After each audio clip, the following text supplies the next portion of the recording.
In the Vatican, thousands of faithful bid farewell to Pope Francis' St. Peter's Basilica. His body will be lying in state until the funeral on Saturday. University professors in Argentina go on a strike for 24 hours and prepare to rally against Milei's government policies.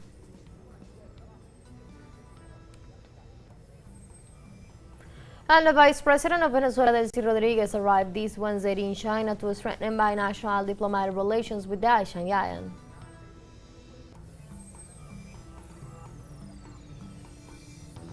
Hello and welcome to From the South. I'm Ana Marrero from the teleSUR headquarters in Caracas, Venezuela. We begin with the news. Stay with us.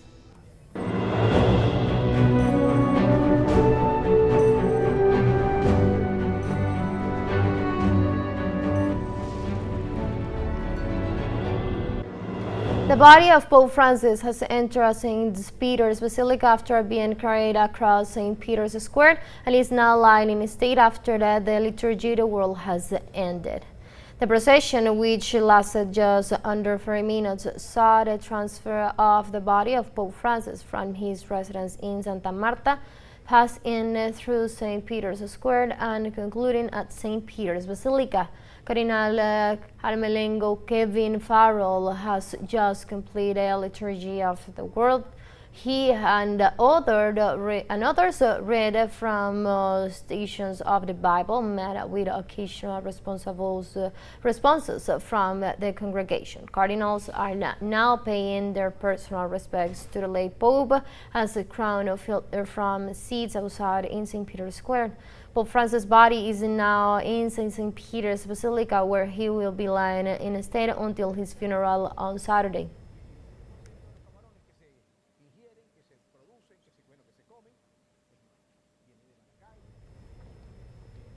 In Rio de Janeiro, Brazil, thousands of faithfuls gather at St. George Parish on a Wednesday to celebrate the state patron's day and pay tribute to the late Pope Francis. The celebration, which began at dawn, drew people from various faiths, including Candomblé and Umbanda, who perform masses and light candles. In addition, images of Pope Francis were also projected besides of the traditional St. George images outside the parish, while a video showing his 2013 visit to Rio was presented on a screen.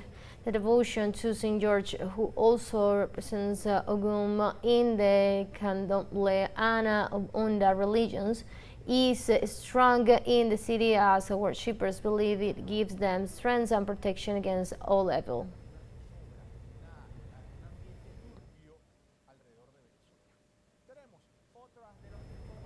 University professors in Argentina go on a strike for 24 hours and prepare to rally against Milei's government policies. This Wednesday, the Union of University Teachers explained that they will mobilize towards Congress together with the retirees' protests as a measure for force against the state. The union is asking authorities for an reinstatement plan to return a living wage for the workers of the sector.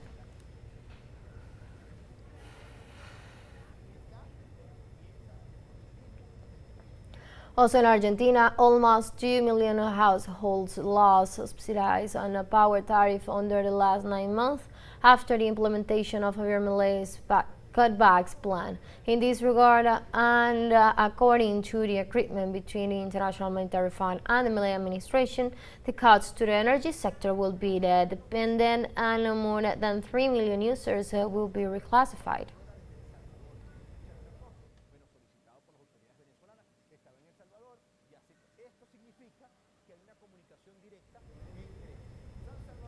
Venezuela continues to overcome the economic crisis generated by the illegal U.S. sanctions. In this scenario, citizens repatriated with the help of the social program Return to the Homeland also have the opportunity to work in favor of the economic growth of the country. Let's see the following report of our colleague Bruno Falsi. The Return to the Homeland plan has helped more than 1 million migrants to return to their country and their families, along with the state's productive reintegration programs. It is a great mission, that is to say. It is an interinstitutional social program that has several work areas. In that sense, one that is being activated today is the socio-economic vertex with a joint effort with the National Fund of Programs for Small and Medium Enterprises with HomePime to start the training plan as part of the whole entrepreneurship policy. There is a route that has to do with training, strengthening, financing and also the fairs. So in this process we are activating the training route. The National Fund of Reciprocal Guarantees for Small and Medium-Sized Enterprises together with a mission back to the homeland are training the repatriated groups to enter the labor market so that they can return to their daily lives and foster the nation's economic growth. The program is a new program that was born with the same characteristics of the Venezuelan policies, the economic prosperity policies of the president, but now it has directly focused on all of this,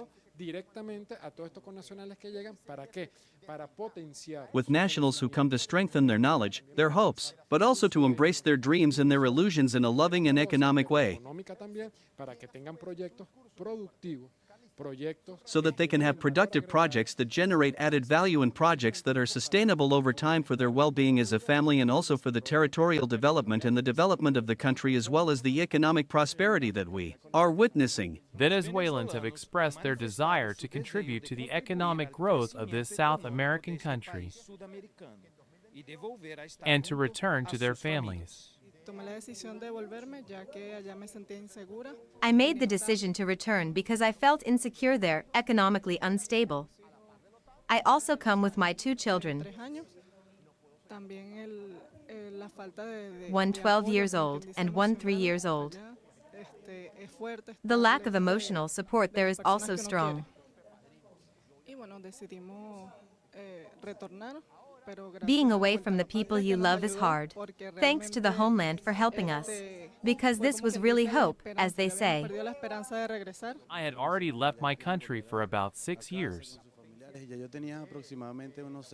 I was in Ecuador, in Peru, but I got tired of being over there, without my family, without my loved ones.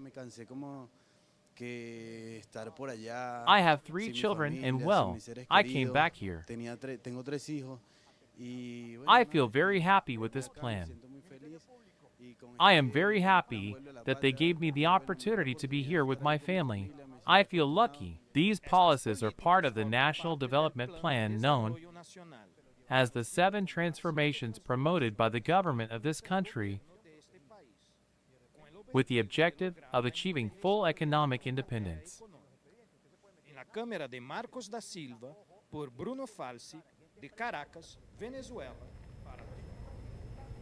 Let's take a very first break, but don't go away because we'll be right back. Stay with us.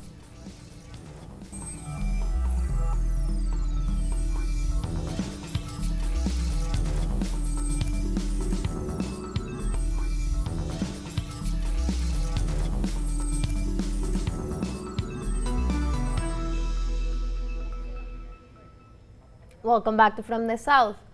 The Vice President of Venezuela, Delcy Rodriguez, arrived this Wednesday in China to strengthen bilateral diplomatic relations with the Asian giant.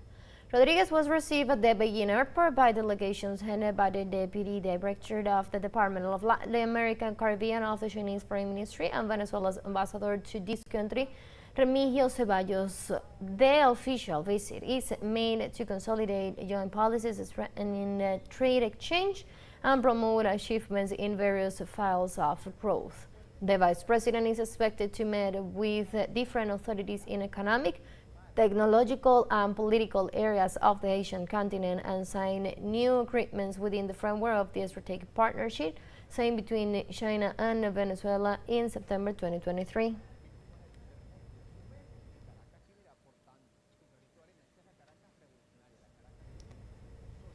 On another sharp terms of event, Donald Trump has now stated that high tariffs on goods from China could come down substantially, although they won't be zero. During a White House news conference, Trump stated that the final tariff will not be near the current 145%, which he describes as too high.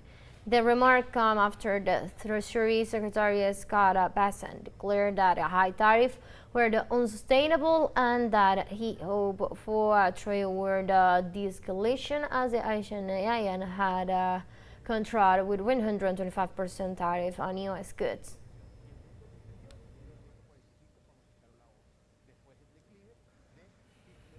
In this regard, the Chinese Foreign Ministry stressed the country's willingness to have negotiations with the U.S. if the Western government seeks dialogue and stop its ongoing threats and blackmail. There are no winners in tariff wars or trade wars, and protectionism leads nowhere. Decoupling and breaking chains will only isolate oneself. Regarding the tariff war initiated by the United States, China's stance is clear: we do not want to fight, but we are not afraid to fight. We will fight to the end if you want to have a tariff war, but if you want to have negotiations, our door is open. If the U.S. truly wants to resolve issues through dialogue and negotiation, it should stop threats and blackmail and engage in dialogue with China on the basis of equality, respect, and mutual benefit.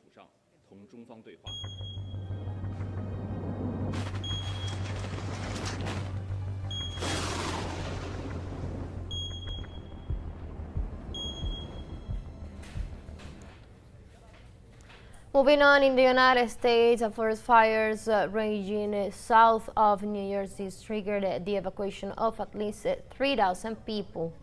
The fire forced thousands of people to evacuate their place of residence following the threats of the spread of flames in civilian areas. According to the New Jersey Fire Department, the fire has reached one of the busiest roads in the city, which is why they have closed off the neighboring municipalities. So far, the blasts have burned more than 1,000 hectares and left at least 15,000 people without power.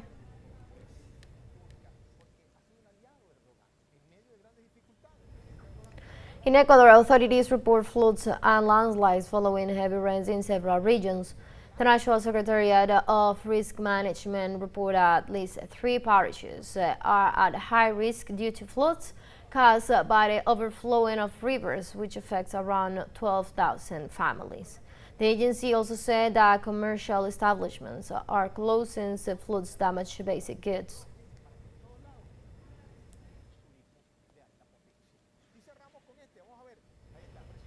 In Turkey, a magnitude 6.2 earthquake was felt in Istanbul, on Wednesday. Authorities report so far 151 people injured as they tried to exit buildings out of windows.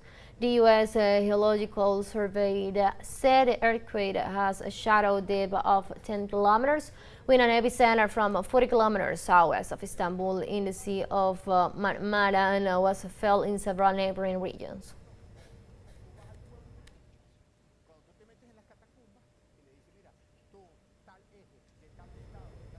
In Sudan, authorities report new fighting south of the city of Darfur, which left more than 350 civilian kills in the last few days. The Sudanese army neutralized at least 20 paramilitary groups during the operation carried out near the Niala. The army also blamed civilian casualties on the rapid support forces' aim attempts to take control of the city, a situation that contributes to food insecurity. Thus, the authorities asked the United Nations to deliver humanitarian aid to refugee camps in the region.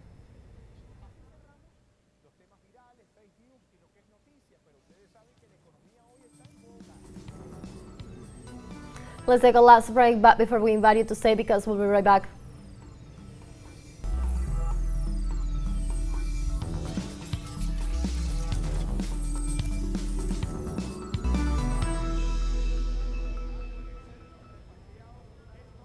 Welcome back to From the South. We are going live with the international airport in Maiquetía, the state La Guaira, in which an airplane just is arriving with back to the Hamblin plant from Honduras.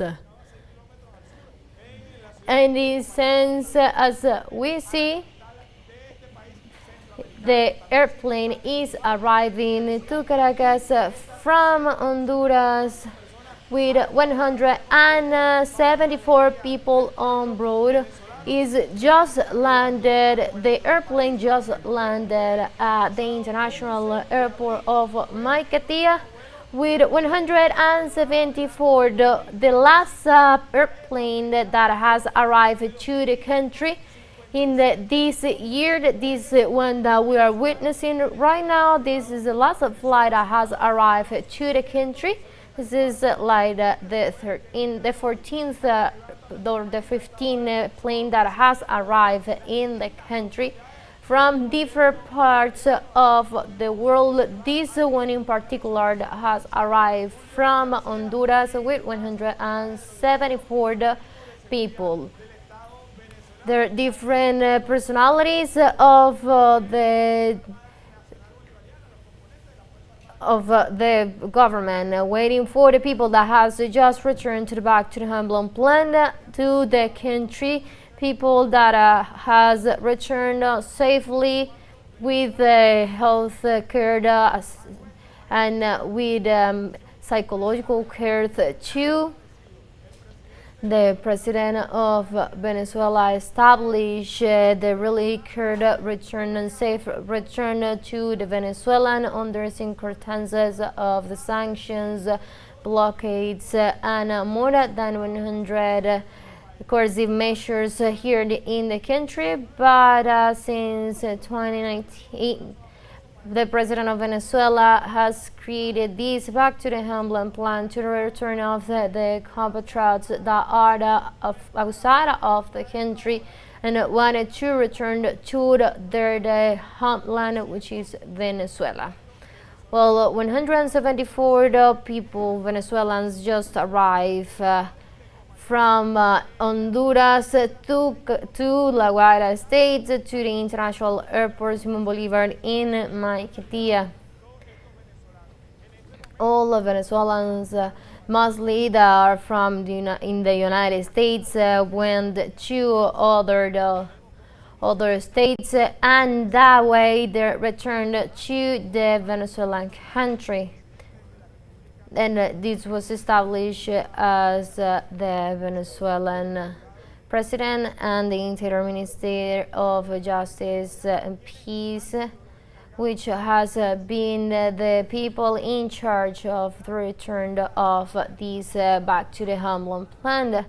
In this sense, we are waiting for the authorities to speak and give their information about these returning to these planes with 174 people from Honduras that went from that they came from the United States, fly to Honduras, and from Honduras they returned to the country. In this sense, we will continue informing you about more of this plane that just has arrived here in Venezuela from Honduras, and we continue with our news brief. The Palestinian Health Ministry reported at least 39 civilians killed and 105 others wounded in the latest Israeli strikes in Gaza. In this regard, health authorities counted over 51,300 deaths and 117,096 wounded, most of them women and children, as a result of the Tel Aviv's onslaught. Authorities add that the number of victims has increased since Israel resumed its genocidal campaign on March 18th after the end of the two-month truce.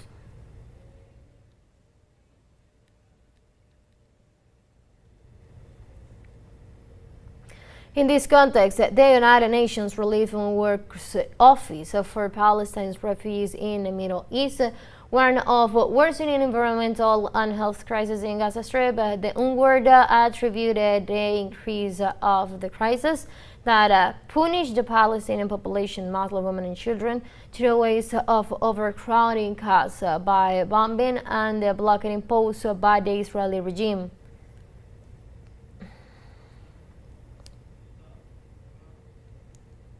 The family members and colleagues of the 15 emergency responders that were killed by Israel in the Gaza last month have spoken out about the attack that sparked international outrage, calling for an independent investigation. On March 23rd, an ambulance convoy departed from Khan Yunis towards Rafah in southern Gaza to rescue civilians trapped under bombardments, but a convoy never reached its intended destination and this spread without a truce. disappeared without a truce pardon. Days later, 15 emergency workers were found murdered and buried in a mass grave.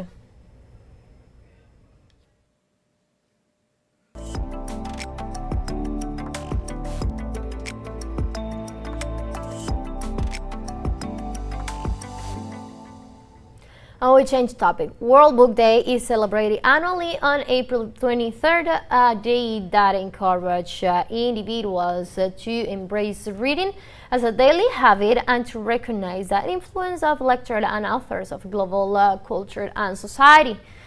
In addition, the day seeks to raise awareness about copyright protection and intellectual property, emphasizing the need of safeguard the rights of writers and creators. The 2025 date is dedicated to the role of literature in achieving the Sustainable Development Goals, a theme that emphasizes how literary works can serve as tools for addressing global challenges. UNESCO declared April 23rd as a World Book Day in 1995 to coincide with the death anniversary of writers William Shakespeare, Miguel de Cervantes, and Garcilaso de la Vega, and honor their legacies.